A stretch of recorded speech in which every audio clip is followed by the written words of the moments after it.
नमस्कार, आपके चैनल में स्वागत है सेंसिबल स्टॉक मार्केट न्यूज। बहुत ही मतलब पहला one of the most intelligent questions शुरुआत में ही आपने मतलब एकदम वो यॉर्कर लेंथ की बॉल डाली पैरों पे, बिल्कुल जो मतलब खेलना मुश्किल है।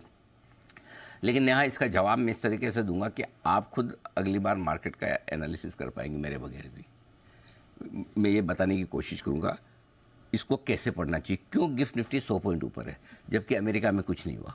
ठीक है, थोड़ा सा फ्लैशबैक में जाइए। पिछले 2-3 दिनों से हम ज़बरदस्त तेज़ी दिखा रहे हैं, रिकॉर्ड बना रहे हैं।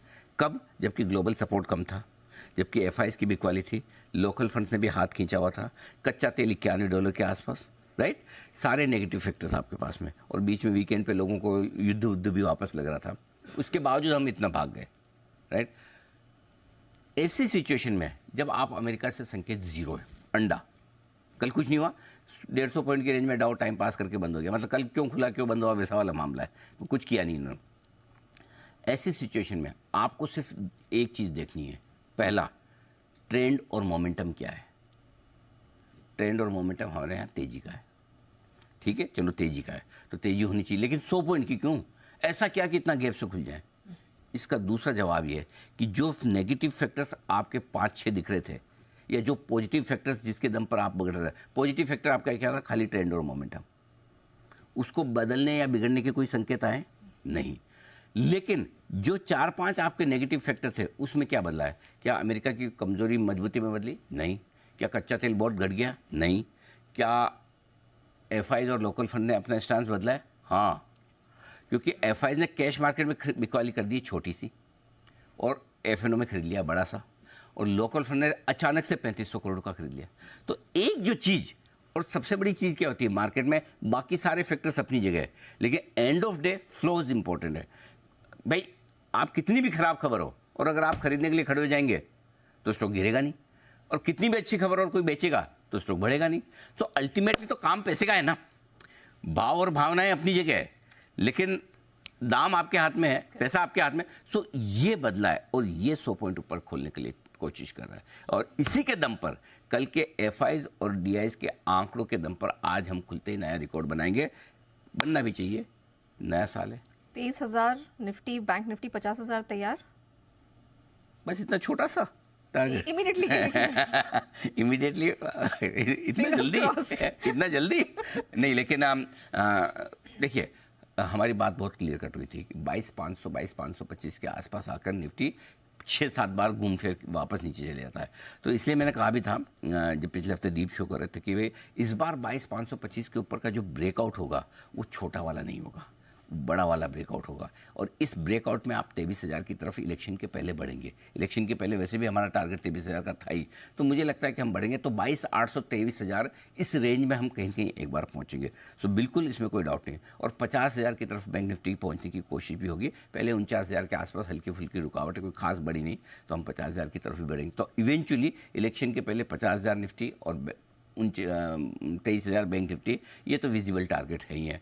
अब सॉरी, निफ्टी 23,000 और bank Nifty okay bank Nifty 50,000 की तरफ बढ़ने की कोशिश हम करेंगे इसमें कोई डाउट नहीं।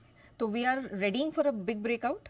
ब्रेकआउट मिल चुका है, रेडी नहीं है, हम मिल ही चुका है, मिल ही चुका है। ये 22,500 के ऊपर जो हम निकले, अब इफेक्टिवली वैसे 22,300 से 22,500 आपकी बहुत स्ट्रॉन्ग सपोर्ट जोन हो गई, ये आसानी से नहीं टूटेगा। तो अब आपके लिए आप हैं कहाँ हैं? 22,700 पे, और 200 पॉइंट्स नीचे से ही आप बहुत स्ट्रॉन्ग सपोर्ट जोन में। सो आपका ब्रेकआउट तो हो गया। अब आपको क्या करना है, भले आप भागे ना, इस ब्रेकआउट को पकड़ के रखिए और रखेंगे। सो ये ब्रेकआउट मतलब इस ब्रेकआउट का फेल होना एक ही चीज़ पर डिपेंड करता है जो आपको और हमें पता नहीं, कुछ अनहोनी हो जाए, उसका कल भी आपने जिक्र किया था, जो आपको हमें पता नहीं, वही फेल कर सकता है। बाकी न कोई कच्चा तेल, न कोई एफआईज लोकल फंड्स की बिकवाली, न कोई ग्लोबल मार्केट्स का ऊपर नीचे होना इसे फेल करेगा। We are in actually the worst of situation, और उसमें भी हम लोग, हाँ एग्जैक्टली, खराब माहौल में भी हम आगे बढ़ रहे हैं। तो इसलिए आप इस ब्रेकआउट को एंजॉय कीजिए। ये ब्रेकआउट हो चुका है, निफ्टी पे भी हो चुका है और बैंक निफ्टी भी ऑलमोस्ट हो चुका है। बैंक निफ्टी पुराने लाइफ हाई पर आया है, 28 दिसंबर के बाद कल हमने लाइफ हाई बनाया है। तो बैंक निफ्टी में एक आध दिन और देख ले, कोई बड़ी बात नहीं है। आज एक्सिस की डील भी है जिसका डिस्कशन करेंगे, लेकिन मेरा ये मानना है कि एक अच्छा ब्रेकआउट निफ्टी तो दे ही चुका है, इसमें कोई डाउट ही नहीं। ओके, तो फिर आज की स्ट्रैटेजी सर कैसे तैयारी करेंगे? तैयारी आज ये करनी है कि ग्लोबल संकेत, पहले मैं आज के ट्रिगर्स बता दूं। ग्लोबल न्यूट्रल है, एफआईज न्यूट्रल है, डीआईज पॉजिटिव है, एफएनओ न्यूट्रल है, सेंटिमेंट पॉजिटिव है और ट्रेंड पॉजिटिव है। ठीक है। अब पहले एक बार एफआईज और डीआईज के आंकड़े यहाँ डिस्कस करेंगे और उसके बाद मैं आज की स्ट्रेटेजी आपको देता हूँ। जी सर। एफआईज ने कल 685 करोड़ की बिकवाली की है, हाल ही के दिनों की सबसे छोटी बिकवाली। ठीक है, सामने स्टॉक फ्यूचर्स खरीदे 625 करोड़ के, बराबर मामला। 1260 करोड़ के इंडेक्स फ्यूचर्स, तो नेट नेट डायरेक्शनल खरीदारी 1200 करोड़ के आसपास की आपकी एफआईज की होगी, not bad. Local funds 3470 crore का बड़ा खरीदारी का आंकड़ा, और कोई ब्लॉक डील नहीं है ना आज इसमें, स्क्रीन पे पूरी की पूरी। तो जो फॉर्मूला कहाँ जाएंगे, यहीं आएंगे, जो पहले हमेशा एफआईज पे लगता था अब लोकल फंड पे भी लग रहा है। ये भी है ना भावनाओं में भी कि मार्च की मिडिल में और ये जो बिकवाली की ना, पैसा तो आ ही रहा है, या तो बोल दो भाई नहीं चाहिए पैसा, एसआईपी वैसआईपी कम करवा दें वो तो बोला नहीं जाएगा। सबको मज़ा आ रहा है ना भाई, सबके फंड बढ़ते हैं, एयूएम बढ़ती है, कमीशन बढ़ता है, कमाई बढ़ती है, फंड मैनेजर्स के बोनस बढ़ते हैं। लेना तो है पैसा लेकिन लगाना नहीं है, मत लगाओ, ऊपर में आके लगाओगे, वही हो रहा है। सो फ्लोज दमदार है कल के सेशन में दोनों के। अब आइए आज की स्ट्रेटजी। ग्लोबल संकेत आज के मिले जुले, अमेरिका के ट्रिगर्स नॉट वर्थ डिस्कस। रोज जरूर थोड़ी कि हम अमेरिका की बात करें, अगर अमेरिका वाले कुछ नहीं करें तो हम बात भी क्यों करें, मैं कर ही नहीं रहा आज, जाओ तुम तुम्हारा करते रहो। ठीक है, कच्चा तेल स्टेबल है $90 के आसपास। एफआईज की तरफ से कैश में छोटी मोटी बिकवाली, लेकिन वायदा कारोबार में अच्छी खरीदारी है, और लोकल फंड्स ने कल दमदार एक्शन दिखाया है कि भाई हमसे गलती होगी, इतने दिन से नहीं खरीद रहे थे, अब खरीदना ही पड़ेगा। भारतीय बाजारों का मोमेंटम है बहुत स्ट्रॉन्ग, निफ्टी बैंक निफ्टी बड़े ब्रेकआउट के लिए तैयार हो चुके हैं, ये हम बात कर ही चुके हैं, और फिर से नया हाई बनाने को भी तैयार है। हो सकता है आज खुलते एक बार फिर से नया हाई बना दे, कोई बड़ी बात नहीं है। मिड कैप स्मॉल कैप शेयरों में तेजी का एक्शन बना रहेगा, चाल थोड़ी सी धीमी है। अब आजकल क्या हो रहा है, थोड़ा सा एक बदलाव दिख रहा है कि किसी दिन मिड कैप स्मॉल कैप ज़्यादा भागते तो लार्ज कैप ठंडे हो जाते हैं, किसी दिन लार्ज कैप भागते तो मिड कैप स्मॉल कैप ठंडे हो जाते हैं, किसी दिन कोई सेक्टर बढ़ता है। अच्छा, सेक्टर से याद आया, आज एक सेक्टर का विश्लेषण भी करेंगे, ऑटो डन। बताएगा क्यों कल ऑटो ने लाइफ हाई बनाया है सेक्टर ने, और सारे ऑटो स्टॉक्स ने कल मार्केट को लाइफ टाइम हाई बना के दिया। तो ऐसा क्या बदल रहा है, क्या बन रहा है, क्या अच्छा या खराब हो रहा है ऑटो सेक्टर में, उसका विश्लेषण भी हम करेंगे थोड़ी देर में।